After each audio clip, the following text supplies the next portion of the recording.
ನಮಸ್ತೆ, ನಾನು ಅಕ್ಷತಾ. ಕೋಟೆನಾಡು ರೆಸಿಪೀಸ್ ಚಾನಲ್ಗೆ ಸ್ವಾಗತ. ಇವತ್ತು ನಮ್ಮನೇಲಿ ಗೋಧಿ ದೋಸೆ ಮತ್ತು ಶಿಕರಣೆ ಮಾಡ್ತಿದ್ವಿ. ಬನ್ನಿ ಮಾಡೋಣ. ಒಂದು ಬೌಲ್ ತೊಗೊಂಡು ಅದಕ್ಕೆ ಸ್ವಲ್ಪ ಗೋಧಿ ಹಿಟ್ಟು ಹಾಕ್ಕೊಳ್ಳೋಣ. ನಮ್ಮನೇಲಿ 4 ಜನ ಇರೋದ್ರಿಂದ ಒಂದು 2 ಸ್ಪೂನ್ ಗೋಧಿ ಹಿಟ್ಟು ಹಾಕ್ಕೊಂಡಿದ್ದೀನಿ.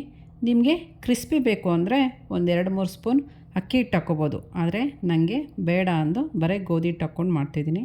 ರುಚಿಗೆ ತಕ್ಕಷ್ಟು ಸ್ವಲ್ಪ ಉಪ್ಪು ಹಾಕ್ಕೊಂಡು ಚೆನ್ನಾಗಿ ಮಿಕ್ಸ್ ಮಾಡ್ಕೊಳ್ಳಿ.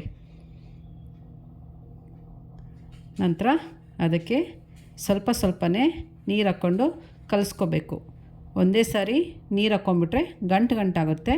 ಅದಕ್ಕೆ ಸ್ವಲ್ಪ ನೀರು ಹಾಕ್ಕೊಂಡು ಚೆನ್ನಾಗಿ ಮಿಕ್ಸ್ ಮಾಡ್ಕೊಳ್ಳಿ. ಮಿಕ್ಸ್ ಆದಮೇಲೆ ಒಂದು 10 ನಿಮಿಷ ಇಲ್ಲ 15 ನಿಮಿಷ ನೆನೆಯೋದಕ್ಕೆ ಸೈಡಿಗೆ ಇಟ್ಬಿಡೋಣ. ಅಷ್ಟರಲ್ಲಿ ಬೇಗ ಕಾಯಿ ಚಟ್ನಿ ಮಾಡ್ಕೊಳ್ಳೋಣ. ಸ್ವಲ್ಪ ಹಸಿಕಾಯಿ ತುರಿ, ಅದಕ್ಕೆ ಸ್ವಲ್ಪ ಬೆಳ್ಳುಳ್ಳಿ, ಒಂದು ಎಸಳು ಕರಿಬೇವು ಮತ್ತು ಸ್ವಲ್ಪ ಕೊತ್ತಂಬರಿ ಸೊಪ್ಪು, ಒಂದು ಹಸಿಮೆಣಸಿನ್ಕಾಯಿ. ಖಾರ ಹೇಗಿದೆಯೋ ಅದರ ಮೇಲೆ ಮೆಣಸಿನ್ಕಾಯಿ ಹಾಕ್ಕೊಳ್ಳಿ. ಸ್ವಲ್ಪ ಕಡಲೆ,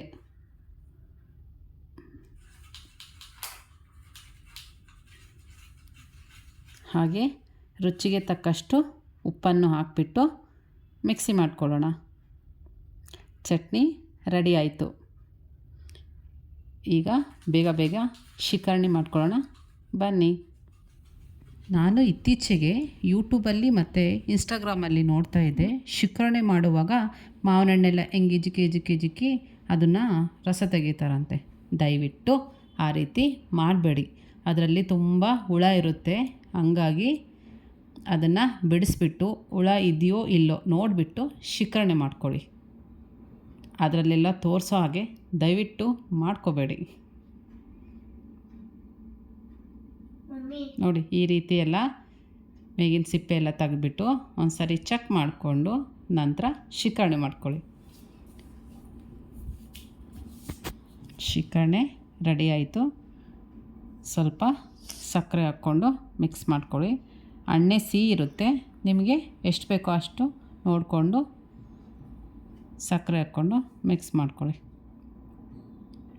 ಮಾವಿನ ಹಣ್ಣು ಸೀಸನ್ ಬಂತು ಅಂದರೆ ಈ ರೀತಿ ಚಪಾತಿಗೆ, ದೋಸೆಗೆ, ಹೋಳಿಗೆ ಮಾಡಿಕೊಂಡು ಆದಷ್ಟು ತಿನ್ನಿ.